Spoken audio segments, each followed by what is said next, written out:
Hello everyone. Welcome to Study IQ. My name is Shikha Puri and in this session we will discuss about the principles of tort law. ठीक है, हम tort law के principles के बारे में बात करने जा रहे हैं। लेकिन अब आप एकदम से समझो कि ये टॉर्ट लॉ कहाँ से आ गया। अगर आप लॉ ग्रेजुएट्स हैं, अगर आप जुडिशरी एस्पिरेंट्स हैं, तो ऑब्वियसली आपको टॉर्ट के बारे में पता होगा। लेकिन अगर आप जुडिशरी एस्पिरेंट्स नहीं हैं, तो आपको टॉर्ट के बारे में बिल्कुल भी पता नहीं होगा। आपने लॉ अगर नहीं की है तो आपको ये नहीं पता होगा।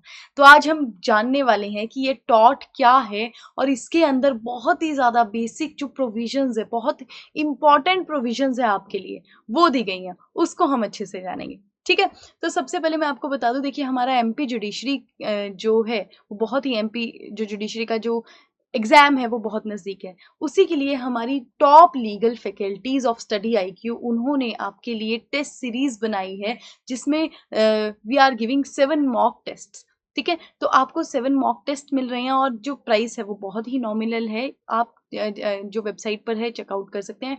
कमेंट बॉक्स में भी डिस्क्रिप्शन में लिंक दिया होता है, आप उसको चेकआउट कर सकते हैं और देख सकते हैं एमपी जुडिशरी के मॉक टेस्ट को और अपनी तैयारी को और बूस्ट अप कर सकते हैं। बिकॉज देखिए जो जो मॉक्स होते हैं ना वो बहुत ज़्यादा इंपॉर्टेंट होते हैं हर एग्जाम के लिए, B it judiciary exam, UPSC और एवरी एग्जाम, राइट। और आप मेरे साथ डायरेक्टली कनेक्ट कर सकते हैं इंस्टाग्राम पे, टेलीग्राम पे, ट्विटर पे, लिंक्डइन पे। अगर आपको कुछ भी लॉ से रिलेटेड अगर आपको क्वेरी है और अगर आपको करियर के पर्सपेक्टिव से भी कुछ भी जानना है, you can connect with me. ठीक है, और पीडीएफ आपको मेरे टेलीग्राम चैनल पर ही मिलेगा। अब बात करते हैं टॉट की, जिसके बारे में हम जो हमारा ये लेक्चर है वो होने वाला है, जो हम प्रिंसिपल्स बात करने जा रहे हैं टॉट की। अब आखिर ये टॉट है क्या। अब एग्जाम्पल, सबसे पहले तो एग्जाम्पल्स चलो। आप रास्ते में जा रहे हैं, मैं तो रास्ते में जा रहा था, भेलपुरी खा रहा था। सच में ही आप रास्ते में जा रहे हो, भेलपुरी खा रहे हो, लेकिन कोई सामने से आया और उसने आपके ऊपर पानी फेंक दिया। या फिर आप रास्ते से जा रहे थे, भेलपुरी खा रहे थे, कोई सामने से आया और उसने ऐसे आपको पंच दिखा दिया कि ऐसे मैं तुझे मारूंगा। ठीक है, या फिर अगेन आप रास्ते से जा रहे हो और भेलपुरी खा रहे हो, जो पड़ोसी का कुत्ता है, जो पड़ोसी ने जानबूझ के अपना अपना कुत्ता आपके पास भेजा और उसने आपको काट लिया। अब इन सारे सिनेरियोज में ये है, तो अगर आप दूसरे किसी भी पर्सन को ये सब बताओगे ना, वो बोलेंगे कि क्या क्या यार, ये तो बहुत छोटी छोटी चीजें हैं, इसको लेके हमारे पास आ गए हो। ठीक है, तभी तो लॉ आपको कहती है कि ऐसी छोटी छोटी चीजें भी जो हैं वो भी, देखिए वो भी नजरों में रहनी चाहिए, उसको भी हम नजरअंदाज नहीं कर सकते, उसको भी एक्सक्यूजेबल नहीं होगी ये चीजें। क्योंकि अगर ये एक्सक्यूजेबल कर दी तो हर पर्सन क्या करेगा, तो कोई भी पर्सन अपनी तरीके से कोई भी काम कर लेगा। तो यही सब मामले जो है हमारे टॉर्ट लॉ में आते हैं। टॉर्ट का मतलब होता है रॉन्ग, सिविल रॉन्ग। और ऐसा नहीं है कि हर रॉन्ग क्या होगा वो टॉर्ट होगा, नहीं, ऐसा नहीं है। ठीक है, अब देखिए हमारी जो लॉ की अलग अलग ब्रांचेस है, सीआरपीसी, आईपीसी, सीपीसी, ये सब अलग अलग ब्रांचेस हैं। ठीक है, वैसे ही जो टॉर्ट है वो भी एक अलग ब्रांच है, जो मैंने अभी एग्जाम्पल दिए ना आपको छोटे छोटे, उनके साथ डील करती है। ठीक है, और टॉर्ट आप बोलोगे ये वर्ड बहुत ही एकदम से यूनिक सा या फिर वियर्ड सा, ये वर्ड कहाँ से आ गया, तो ये वर्ड आया है, ये टॉटम से, लैटिन वर्ड है, टॉटम से आया है, which means wrong and injury. ठीक है, और इसका मतलब क्या होता है, जो इंग्लिश का वर्ड है रॉन्ग, उससे हमारा ये वर्ड वर्ड जो है वो आता है। और ओरिजिनेट कहाँ से हुआ है, फ्रेंच लैंग्वेज से हुआ है। चलिए, अब देखते हैं कि ये किस तरह से, it is a breach of duty which amounts to a civil wrong. कि देखो, एक तरह से एक एग्जाम्पल का, एक तरह से आप ऐसे बात कीजिए कि हर एक पर्सन, जो भी लिविंग पर्सन है, उसकी एक मॉरली एक ड्यूटी होती है ना। अपना जीवन आप किस तरह से जी रहे हो, एक तरह से मॉरल ड्यूटी के साथ जीते हो। कि आप अगर सड़क में जा रहे हो तो आप एक प्रॉपर तरीके से जाओगे, आप लोगों को मारते हुए नहीं जाओगे। ठीक है, या फिर आप किसी के लिए आप क्या कर रहे हो कि आप खड्डे खोद रहे हो, वो उसमें गिर जाए, ऐसी ऐसी चीजें आप नहीं करोगे ना। एक मॉरली तरीके से, एक अच्छे तरीके से जिंदगी जीते हो। लेकिन अगर आप ऐसी चीजें करते हो तो वो आप कहाँ पर आ जाएगा, वो टॉर्ट में आ जाएगा। और टॉर्ट लॉ का ऑब्जेक्टिव ही क्या होता है कि देखिए, अगर ऐसी छोटी छोटी चीजें, अब जैसे वो मैंने आपको वो पेट वाला एग्जांपल दिया, किसी का पेट था, डॉग था, उसने आपको काट लिया, उन्होंने इंटेंशनली ऐसे काम किया कि जो दूसरे पर्सन को काटना है, उन्होंने अपने डॉग ऐसे भेजा आपके पास। तो यहाँ पर कम से कम आपको कॉम्पनसेशन तो मिले। ठीक है, इस पर्सन को, जिस पर्सन ने ऐसा किया, उसको अगर आप जेल में नहीं पहुंचा रहे हो, लेकिन कॉम्पनसेशन तो मुझे मिले, पैसा तो मिले, जो मेरा खर्चा अब होगा हॉस्पिटल में जाके। तो टॉर्ट लॉ आपको क्या प्रोवाइड करता है, कॉम्पनसेशन प्रोवाइड करता है। ठीक है। और देखिए यहाँ पे क्या कहा गया है, a tort arises when a person duty towards other is affected, an individual who commits a tort is called tortfeasor और अ रॉन्ग डूअर। कि मतलब देखिए, आप भी अपना जीवन जी रहे हो, आपके जो जो आपके राइट्स है, लीगली राइट्स आपका है, राइट कि आप अच्छे से, your right to life and liberty, आप अच्छे से अपना राइट जी रहे हो, वो जी रहे हो, लेकिन कोई पर्सन उस राइट को ब्रीच कर रहा है आपके, तो जो पर्सन उस राइट को ब्रीच कर रहा है वो होता है टॉर्ट फीजर या फिर रॉन्ग डूअर। या फिर बहुत ज्यादा लोग ऐसा काम कर रहे हैं तो वो क्या होते हैं, ज्वाइंट टॉर्ट फीजर्स। और इस एक्ट को क्या कहा जाता है, टॉर्शियस एक्ट कहा जाता है। ठीक है। और फिर ऐसे पर्सन्स को ज्वाइंटली भी क्या किया जा सकता है, ज्वाइंटली भी स्यू किया जा सकता है। तो ये हमारा एक टॉर्ट बात करता है। तो आई होप इतना सा आपको समझ में आ गया होगा कि टॉर्ट में अब हमने क्या क्या देखना होता है। छोटी छोटी जो चीजें होती हैं, ठीक है, जो आप किसी को भी बताओगे कि अरे इतनी सी चीज के लिए कोर्ट में क्या जाना, लेकिन ये कहाँ पर आ जाती है, टॉर्ट्स में आ जाती है। अब हम बात करते हैं प्रिंसिपल्स के बारे में। टॉर्ट में बहुत ही अलग अलग प्रिंसिपल्स हैं, और अगर वैसे कहूं तो ये एक एक प्रिंसिपल बहुत ही ज्यादा इंपॉर्टेंट है, एक एक प्रिंसिपल को डेप्थ में बातें की गई हैं। लेकिन because we are targeting mains, जो आंसर राइटिंग को हम टारगेट कर रहे हैं, इसलिए एक पूरा का पूरा टॉपिक मैं आपको बता रही हूँ। अगर इफ यू वांट कि आपको एक एक पर्टिकुलर जो प्रिंसिपल है वो जानना है, प्लीज लेट मी नो, तो एक एक पर्टिकुलर प्रिंसिपल के लिए भी एक पर्टिकुलर वीडियो बन जाएगी, राइट। तो देखिए, अब प्रिंसिपल पहला हम बात करें, इंजूरिया सीने डेमनम और डेमनम सीने इंजूरिया, ये हमारी लीगल मैगजीन्स है। और इंजूरिया सीने डेमनम, इंजूरिया से इंजरी आ गया, ठीक है, और डेमनम से डैमेजेस आ गए, सीने से विदाउट आ गया। तो इंजूरिया सीने डेमनम का क्या मतलब हो गया कि which means legal injury without damage. Injury तो हुई लेकिन विदाउट, सीने का मतलब विदाउट, मतलब डैमेज कुछ नहीं हुआ। और दूसरी मैक्सिम है डेमनम सीने इंजूरिया, कि डैमेज जो है, कि क्या हुआ, डैमेज हुआ लेकिन कोई लीगल इंजरी नहीं हुई। ठीक है। अब इस तरह से आपको समझ में नहीं आएगा, एग्जाम्पल ही समझ लेते हैं, एग्जाम्पल से समझते हैं। देखिए, कोई भी पर्सन है, वो एकदम से आपके घर में आ जाता है, ठीक है, आपकी कुछ प्रॉपर्टी को डैमेज तो नहीं हुआ, लेकिन आपके घर में घुस जाता है, बैठ जाता है आपके घर में, सोफे में आके आराम से फरमा रहा है। तो यहाँ पे जो आपका लीगल राइट है, अपने घर पे आराम से रहने का आपका एक राइट है, कोई भी पर्सन आपके घर पे ऐसे नहीं आ सकता। तो यहाँ पर आपको कोई डैमेज तो नहीं हुआ, लेकिन आपका क्या हुआ है, राइट तो आपका एबॉलिश हुआ है ना, राइट तो ब्रीच हुआ है। तो इसी का मतलब होता है कि आपका लीगल राइट जो है, आपको इंजरी हुई है लेकिन आपको डैमेज कोई नहीं हुआ। ठीक है। नेक्स्ट आप इंस्टेंस की बात कर लीजिए, कि जहां पर आपको डैमेज होता है लेकिन इंजरी नहीं होती। मान लो, एग्जाम्पल मान लो कि देखिए ये दो कंपनीज हैं, कोई भी डिटर्जेंट की दो कंपनीज है, ठीक है, एक फेमा मान लीजिए, एक दूसरी कोई भी मान लीजिए, कोई भी कंपनी है। अब सर्फ एक्सल मान लेते हैं, तो जब फेमा अपना बढ़िया काम कर रही थी, लेकिन अब आई सर्फ एक्सल, तो सर्फ एक्सल ने क्या किया, बहुत ही ज्यादा ग्रो कर लिया अपने आप को। अब सारे के सारे लोग क्या कर रहे हैं, सर्फ एक्सल को खरीद रहे हैं, फेमा को कोई खरीद नहीं रहा। हुआ तो फेमा को डैमेज हुआ, लेकिन क्या उनका कोई लीगल राइट यहाँ पर अबॉलिश हुआ है, नहीं, क्योंकि सर्फ एक्सल ने बढ़िया अपने तरीके से बिल्कुल लीगली उसने सारा का सारा काम किया है। कुछ ऐसा तो नहीं किया कि उन्होंने कुछ ब्रीच किया किसी भी चीज को, या फिर इलीगल तरीके से कुछ काम किया, नहीं। तो यहाँ पर क्या हुआ, यहाँ पर डैमेज तो फेमा को जरूर हुआ है, लेकिन यहाँ पर कोई उनको लीगल इंजरी, लीगल राइट उनका अबॉलिश नहीं हुआ। ठीक है। तो यही हमारी जो अब ये दो मैगजिम है उनके बारे में बात करती है। इंजूरिया सिने डेमनम की इंजरी, लीगल इंजरी तो हुई लेकिन डैमेज नहीं हुआ, एक जगह पे डैमेज तो हुआ लेकिन इंजरी नहीं हुई। ठीक है। अब इसी का केस अगर हम डेमनम सिमने इंजूरिया का बहुत ही इंपॉर्टेंट लैंडमार्क जजमेंट है, ग्लोबशर ग्रामर स्कूल केस। अब इसमें क्या हुआ था, इस केस में भी यही सेम एग्जांपल फेमा की तरह है, एक स्कूल था वो बढ़िया अपना चल रहा था। अब एक दूसरा स्कूल आ गया जिसने बहुत ज्यादा फैसिलिटीज क्रिएट कर दी होंगी, ठीक है, तो उस स्कूल में सारे के सारे जो यहाँ वाले बच्चे थे ज्यादातर यहाँ पर जाने लगे, और इससे क्या हुआ, इस ए स्कूल ने क्या किया, अपनी फीस बहुत ही कम कर दी। अब ये केस लेकर आ गया ये स्कूल कि सर ये जो दूसरा स्कूल आया है इसकी वजह से देखो मेरे को अपनी फीस कम कितनी करनी पड़ेगी, मेरे सारे जो सारे बच्चे हैं वो दूसरे स्कूल में चले गए, मुझे कितना ज्यादा डैमेज हो रहा है।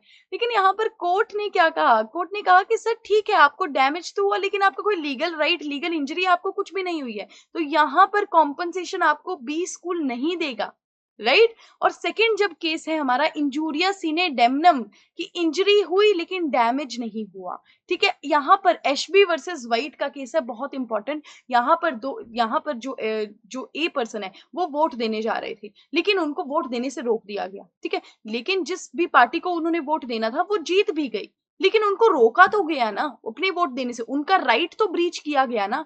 तो यहाँ पर कॉम्पनसेशन, जिस पर्सन ने उनको रोका है उनको कॉम्पनसेशन देना पड़ेगा, क्योंकि उनका राइट ब्रीच हुआ। डैमेज कुछ भी नहीं हुआ, क्योंकि जिसको वोट देने जा रहे थे वही पार्टी जीत गई, लेकिन क्या हुआ, राइट ब्रीच हुआ। तो सिर्फ इतना सा ही प्रूव करने की जरूरत होती है कि मेरा राइट ब्रीच हुआ है, तो अगली पार्टी को कॉम्पनसेशन देना पड़ेगा। ये दो मैक्सिम यहाँ पर बात करती है। आई होप आपको ये वाला प्रिंसिपल समझ में आ गया होगा। नेक्स्ट प्रिंसिपल आ जाइए, वाइकेरियस लायबिलिटी। करे कोई भरे कोई, सीधे सीधे ये वाइकेरियस लायबिलिटी की बात करता है कि मतलब अगर किसी भी एक पर्सन, ए पर्सन है जो आपने अपनी एम्प्लॉयमेंट, मतलब आपके कोई सर्वेंट है, ठीक है, आपने इन सर्वेंट को बोला कि जाओ मेरी गाड़ी लेकर जाओ और ये काम कर दो, लेकिन उस गाड़ी का हो गया एक्सीडेंट और उस एक्सीडेंट में इन्होंने किसी दूसरी गाड़ी के साथ एक्सीडेंट हो गया। अब ये जो दूसरी गाड़ी वाला पर्सन है ना, वो यहाँ ए पर्सन से क्लेम मांग सकता है, कॉम्पनसेशन मांग सकता है। ठीक है, क्यों? क्योंकि आपका सर्वेंट है, वो गया आपके बिहाफ पे, आपकी एम्प्लॉयमेंट के अंदर अंदर वो काम करने गया है और उसने एक्सीडेंट करके आ गया यहाँ पे। तो क्लेम कौन किस पे कर सकता है? वो ए को भी स्यू करेगा साथ में। यही यहाँ पे वाइकेरियस लायबिलिटी बात करती है, करे कोई भरे कोई। अब यहाँ पे कुछ इंग्रेडिएंट है जो होने चाहिए कि रिलेशनशिप होना चाहिए एक तो सर्टेन काइंड का, और वो रिलेशनशिप कौन सा होता है? मास्टर सर्वेंट रिलेशनशिप होता है, या फिर वो हमारा आ जाता है पार्टनर्स एक दूसरे के साथ जो रिलेशनशिप होता है उनका रिलेशनशिप होना चाहिए। The wrongful act must be related to relationship in a certain way, एक सर्टेन वे में रॉन्गफुल जो एक्ट हुआ है वो होना चाहिए जो रिलेशनशिप के। The wrongful act must be done with in the course of employment, जो उनकी कोर्स ऑफ एम्प्लॉयमेंट थी उनके ही अंदर होना चाहिए। ठीक है, ऐसा नहीं होना चाहिए कि जब आप काम नहीं कर रहे हो उसके बाद में। जैसे एक केस भी था यहाँ पर कि एक बस है, ठीक है, बस के जो ड्राइवर हैं वो रुके, मतलब बस रुकी है और बस के ड्राइवर जो है खाना खाने के लिए रुके हुए हैं। अब यहाँ पर जो कंडक्टर है, कंडक्टर ने क्या सोचा कि मैं बस को क्या कर देता हूँ, टर्न कर देता हूँ, मोड़ देता हूँ, ठीक है, तब तक टाइम भी बच जाएगा और ड्राइवर साहब मुझे शाबाशी भी देखेंगे कि अरे वाह टर्न कर दी, ठीक है, टाइम बच जाएगा। लेकिन टर्न करते करते क्या हो गया, बस का हो गया एक्सीडेंट। ठीक है, तो यहाँ पर क्या कहा गया, यहाँ पर जो कंपनी है, जो बसेस की कंपनी है, उन पर भी उनको भी स्यू किया गया और उनसे भी क्लेम मांगा गया। तो यहाँ पर कोर्ट ने क्या कहा कि कंपनी ने ये जो कंडक्टर है उसको ड्राइवर नहीं बनाया था, वो उसको कंडक्टर बनाया था, तो वो अपनी एम्प्लॉयमेंट में काम नहीं कर रहा था, वो तो कुछ और ही लगा हुआ था करने। तो यहाँ पर आप कंपनी को नहीं क्लेम करोगे यहाँ पर। ठीक है, तो ये यहाँ पर सारा का सारा प्रिंसिपल बात करता है, प्रिंसिपल ऑफ वाइकेरियस लायबिलिटी, करे कोई भरे को। नेक्स्ट प्रिंसिपल आ जाता है हमारा volenti non fit injuria. What is non volenti non fit injuria guys? Volenti non fit injuria की मुझे क्या था, मुझे पता था रिस्क है लेकिन तब भी मुझे वहां पे डूबना है, मुझे समझ पता है कि खाई है लेकिन मुझे तब भी उधर जाना है। ठीक है, कहते हैं ना कि शादी का लड्डू जो खाए वो भी पछताए, जो ना खाए वो भी पछताए, इस तरह से ही कुछ समझ लीजिए, पर ऐसा नहीं है। ठीक है, वोलेंटाई नॉन फिट इंजूरिया की वोलेंटाई, देखो वोलेंटाई से वोलेंटरली समझ लो, इंजूरिया से इंजरी समझ लो, कि आपको कोई हार्म हो गया लेकिन आपने वोलेंटरली वो कोई एक्शन लिया था। ठीक है, अब देखो एग्जाम्पल देख लीजिए आप, बढ़िया, जैसे आजकल मैचेस भी चले हुए हैं, आईपीएल मैच चले हुए हैं, आप आईपीएल मैच देखने जा रहे हो बढ़िया से, लेकिन वहां पर क्या हुआ कि जैसे धोनी के छक्के बहुत ज्यादा फेमस है, धोनी छक्का मार रहे थे और वो जो बॉल थी वो बॉल आपके सिर के ऊपर लग गई, अब आपको इंजरी हो गई। अब आप क्या क्लेम कर सकते हो वो सारे के सारे बोर्ड से कि जो है यहाँ पर मुझे जो बोर्ड होता है, जो क्रिकेट स्टेडियम होता है, आप उनसे क्लेम कर सकते हो क्या, कॉम्पनसेशन मांग सकते हो क्या? नहीं, आप उनसे कॉम्पनसेशन नहीं मांग रहे थे, क्योंकि आप गए हो वहां पर स्टेडियम में। ठीक है, अब आपको बॉल लगी है, तो ये अब आपका, देखिए आपको पता था कि कुछ ना कुछ ऐसा रिस्क हो सकता है, लेकिन आप तब भी देखने गए अपने इंजॉयमेंट के लिए। तो यहाँ पर क्या होगा, यहाँ पर वोलेंटाई नॉन फिट इंजूरिया लग जाता है। ठीक है, वोलेंटरली एक्शन होना चाहिए, आप जैसे खुद गए थे स्टेडियम, एग्रीमेंट एक्सप्रेस और इम्प्लाइड, मतलब एग्रीमेंट होना चाहिए कि आप गए हो, आपने इम्प्लाइड का मतलब ये होता है कि आपके, एक्सप्रेस तो होता है लिखा हुआ, अगर आपने बोला है किसी चीज को, इम्प्लाइड का मतलब होता है कि आपके एक्शंस के द्वारा। तो आप जब गए वहां पर बैठे, आपको पता है कि ऐसा कुछ चीजें हो सकती हैं, तो यहाँ पर क्या हो गया, वोलेंटाइल नॉन फिट इंजरी आ जाता है। और आपको रिस्क की भी नॉलेज है कि सही बात है कि बॉल मुझे आकर मार सकती है आके, तो यहाँ पर आप क्लेम नहीं कर सकते। ठीक है, वैसे ही जैसे कार रेसेस भी देखने जाते हैं लोग, तो कार रेसेस में अगर आपको लग जाती है, बहुत ज्यादा ऐसे सिनेरियोज रहते हैं, तो वहां पे वोलेंटाइल नॉन फिट इंजूरिया का प्रिंसिपल लग जाता है, फिर आप कॉम्पनसेशन नहीं मांग सकते। ठीक है, नेक्स्ट प्रिंसिपल आ जाइए, that is principle of negligence. तो नेग्लिजेंस का मतलब क्या होता है कि किसी की भी पर्सन की आपकी कोई ड्यूटी है कि आपको उसको अच्छी तरह से निभानी है, लेकिन वो आप ड्यूटी अच्छे तरीके से नहीं निभा रहे हो और आपने उस ड्यूटी को क्या कर दिया, ब्रीच कर दिया, जिसकी वजह से दूसरे पर्सन को क्या हो गई, इंजरी हो गई। इसके बहुत ही इंपॉर्टेंट एग्जाम्पल्स हो जाते हैं। डॉक्टर्स वाला एग्जाम्पल, कई बार डॉक्टर्स क्या कर देते हैं, सर्जरी करते टाइम वो कुछ सीजर होती है वो छोड़ देते हैं, नाइफ छोड़ देते हैं, इससे क्या होता है, अगले पर्सन को डैमेज होता है ना। तो ये क्या हुआ, नेग्लिजेंस आ जाता है इसमें। इसमें आप कॉम्पनसेशन सीधे उससे मांग सकते हो, राइट, कि ड्यूटी थी टू टेक केयर, आपने उस ड्यूटी को ब्रीच किया और उससे क्या हुआ, legal damage cause to the complainant due to breach of such duty. इस ब्रीच की वजह से आपको क्या हो गया है, लीगल डैमेज, डैमेज हुआ है उस पर्सन को। ये क्या आ गया, नेग्लिजेंस आ गया, आपने अपना जो ड्यूटी थी वो अच्छी तरह से नहीं निभाई। ठीक है, नेक्स्ट प्रिंसिपल की बात करें तो principle of nuisance. Principle of nuisance क्या होता है कि आप क्या कर रहे हो, किसी भी पर्सन को, किसी भी पर्सन्स को या फिर पब्लिक एट लार्ज, ठीक है, ये जो डेफिनेशन है वो पब्लिक न्यूसेंस की है, मतलब it is an interference with the right to enjoyment of land of large number of people thereby causing inconvenience और annoyance. It is committed against the community at large and not any particular individual. Public nuisance भी even create कर रहे हो आप, public at large को क्या कर रहे हो, तंग कर रहे हो, उनको अनाय कर रहे हो। एग्जाम्पल ले लो, आप क्या हो, 1-2 बजे, रात के 2-3 बजे बहुत ज़ोर-ज़ोर से गाने चला रहे हो, उससे सारी की सारी आपकी सोसाइटी तंग है। तो आप यहाँ पर क्या कर रहे हो, न्यूसेंस क्रिएट कर रहे हो, तो आपसे कॉम्पेंसेशन लिया जाएगा। देखो भैया, तो ऐसा मत कीजिए कि जी की पार्टी कर रहे हो रात-रात को और 3-4 बजे आपने बहुत ज़ोर से गाने चलाए हैं। आपको अगर वो कंप्लेंट कर रहे हैं आपके खिलाफ, लेकिन अगर चले गए ना, तो आपको फिर कॉम्पेंसेशन देना पड़ेगा यहाँ पे। एग्जाम्पल देख लिए, firework in the streets. Streets में भी अगर आपने फायरवर्क चला दी है, construction of structure in the middle of a public way obstructing the passage of people, कि लोग कहीं से जाते हैं, गांव में देख लीजिए, कई लोग एक प्रॉपर पैसेज बनाया होता है, वहीं से जाते हैं और आपने वहां पे कंस्ट्रक्ट कर लिया कोई भी चीज, तो क्या होगा, आप न्यूसेंस क्रिएट कर रहे हो, राइट। तो this is the exam, these were the examples of nuisance. ये हमारा वन ऑफ द प्रिंसिपल है टॉट का। नेक्स्ट आ जाइए, principle of trespass to the property. Trespass to the property आपने देखा होगा, बहुत जगह बोर्ड लगा होता है घरों के बाहर कि no trespassing is allowed. तो ट्रेस पास का मतलब क्या होता है कि आप किसी के भी घर पे चले गए, वहां पर घुस गए, वहां पर चाहे आप रह रहे हो, कुछ भी कर रहे हो, आपने कोई ऑब्जेक्ट वहां पर रख दिया, ठीक है, ऐसे ऐसे काम कर रहे हो, तो ये क्या होती है, ट्रेस पासिंग होती है। आप किसी के दूसरे घर पे चले जा रहे हो, ठीक है, क्या लिखा है, trespass to property refers to an unjustifiable physical encroachment of land of one person by another। Justify नहीं कर पा रहे हो, आपने क्या किया, एग्जाम्पल, ठीक है, किसी के घर के सामने बहुत आम के पेड़ लगे होते हैं, अभी आम का सीजन भी आने लगा है, आप बहुत खुश हो, उनके घर पे आम के पेड़ लगे हुए हैं, आप वहां पर गए और आप आम तोड़ने के बहाने आप उनके घर पे चले गए, लेकिन आप चाहे आम तोड़कर भी नहीं लाए, लेकिन आपने क्या किया, फिजिकल इंक्रोचमेंट किया यहाँ पर। तो यहाँ पर क्या किया आपने, दूसरे पर्सन की प्रॉपर्टी पे ट्रेसपास किया है। If a person directly enters upon another person's land without permission और रिमेन्स अपॉन द लैंड और places any object upon land, he is said to have committed the tort of trespass to the land. आपको compensation देना पड़ेगा, ठीक है, चाहे आप वहां पर रह रहे हो या फिर आपने कोई ऑब्जेक्ट रख दिया, ठीक है, विदाउट परमिशन आप ये सारे काम कर रहे हो, परमिशन नहीं ली, परमिशन लिए तब तो ठीक है, ठीक है, आप आम तोड़ने गए, आपने पूछा कि अंकल मैं आपके बगीचे से आम तोड़ सकता हूँ, ठीक है, लेकिन विदाउट परमिशन तो फिर तो काम खराब हो जाएगा, ठीक है। नेक्स्ट प्रिंसिपल आ जाइए, principle of strict liability and absolute liability. बहुत ही इंपॉर्टेंट प्रिंसिपल है ये दोनों।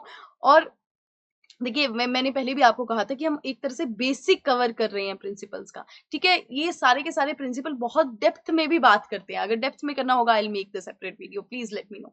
Strict liability and absolute liability. Strict liability क्या कहता है कि at times a person may be held responsible for doing a wrong even though there had been no negligence on his part और no intention to do such wrong, और even he if he had taken necessary steps to prevent such a wrong from happening. This is known as the principle of strict liability and is based on no fault theory. कई बार ऐसा होता है कि आपने कोई negligence भी नहीं की होती, या फिर आप उस जो भी एक्ट हो रहा है आप उसको प्रिवेंट करने की भी कोशिश करते हो, लेकिन वो आपके हाथ में नहीं है और वो एक्ट हो जाता है, तो इसको क्या कहा जाता है, स्ट्रिक्ट लायबिलिटी कहा जाता है। अब देखिए, कई इसमें ना कुछ कुछ ऐसे करेक्टर्स हैं जो नेसेसरी हैं स्ट्रिक्ट लायबिलिटी में, कि आपके आपके पास कुछ जैसे डेंजरस चीज है, जैसे आपने मान लो शेर पाला हुआ है, आपको बहुत शौक है शेर का और आपने शेर पाला हुआ है, एक डेंजरस चीज है ना, मतलब एक यूजुअली तो नहीं लोग शेर पालते, आपने शेर पाला हुआ है, अब वो आपके घर से एस्केप करके चला गया दूसरे के घर में और उसने दूसरे के किसी लोगों को काट काट दिया, आपने बचाने की भी कोशिश की, लेकिन अब क्या करें, हो गया। तो ये किस में आता है? स्ट्रिक्ट लायबिलिटी के केस में आता है, ठीक है। तो यहाँ पर कुछ एक्सेप्शंस भी हैं स्ट्रिक्ट लायबिलिटी में, वो प्रोवाइड की गई हैं। लेकिन अगर हम बात करें एब्सोल्यूट लायबिलिटी की, नाम से ही देखो एब्सोल्यूट, एब्सोल्यूट लायबिलिटी में कोई एक्सेप्शन, एब्सोल्यूट लायबिलिटी भी स्ट्रिक्ट लायबिलिटी है, लेकिन यहाँ पर कोई एक्सेप्शंस आपको नहीं देखी जाएंगी। जैसे एक्सेप्शंस होती हैं एक्ट ऑफ गॉड की, गॉड के एक्ट से कुछ हो गया तो अब आप क्या करेंगे, लेकिन यहाँ पर नहीं देखी जाती ये एक्सेप्शंस। यहाँ पर आप सीधे क्या होगे, आप जिम्मेवार होंगे। जैसे भोपाल गैस ट्रेजेडी पूरा का पूरा एब्सोल्यूट लायबिलिटी वाला केस है कि इतनी डेंजरस चीज है वो लीक हो गई और कितने लोग वहां पर जान चली गई, तो ये एब्सोल्यूट लायबिलिटी में केस आते हैं। देखिए लिखा भी है, absolute liability is stricter form of strict liability. It refers to the no fault theory liability in which the wrongdoer is held absolute liable for the act of omission or commission without any defenses which are available to rule of strict liability. Rule of strict liability में कुछ defenses मिले गए हैं, exceptions हैं, लेकिन यहाँ पर कोई exceptions नहीं है, कोई defense नहीं आपको मिलेगा, आप सीधे liable होंगे, राइट। तो these were the principles of law of torts जो हमने पढ़े हैं। अगर मेंस में क्वेश्चन आता है तो इस तरह से सारे के सारे प्रिंसिपल्स को डिफाइन करना होता है। मैंने पिछले वाले सेशन में भी कहा था, एग्जैक्ट डिक्टो प्लीज मत लिखिएगा, ठीक है। आपको बस एक मैं पर्सपेक्टिव बताती हूँ चीजों का कि इस तरह से आप काम करेंगे, लेकिन डिट्टो अगर आप लिख के चले जाएंगे आपको एज नहीं मिलेगा, एग्जामिनर को पता लग जाएगा कि ये तो सीधे स्टडी आईक्यू की वीडियो से देखा गया है, राइट। तो ऐसे मत कीजिएगा, अपना दिमाग चलाइएगा चीजों में, राइट। तो ये क्वेश्चंस बन जाते हैं मेंस में, तो इस तरह से काम चलेगा।